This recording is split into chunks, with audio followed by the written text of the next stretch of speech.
Otrohon ako. Ayaw ka i-close up te. Sige, otrohon ako.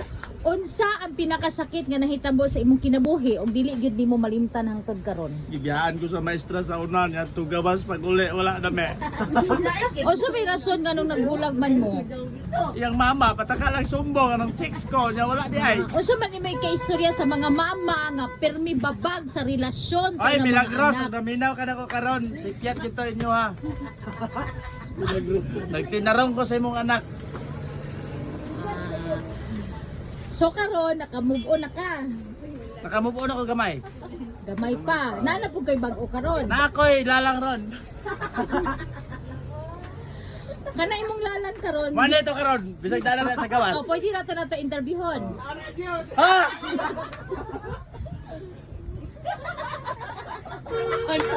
Anak to.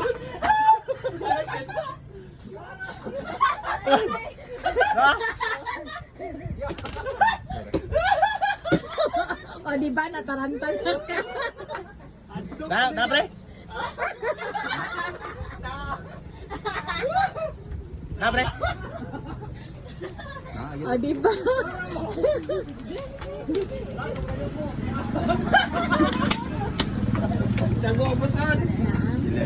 Ata interviewon. Ma'am, nahigog ba nagid ka kag Jobert? Seryoso nagid na. Ako ingon ha. Sige. Mingon sa dili. Uli. Pero ikaw ayaw pasad na siya. Pero ikaw seryoso ka sa iya. Ay tabuni mong kagwapo kay di ta mag-viral ani. Dili lagi ta mag-una-una kay natagam na ko sa una seryoso ko. Tas sila wala di ay. Pero dili man pareha tanan babae, ngano imo mag-ipareha? Mao ganyo.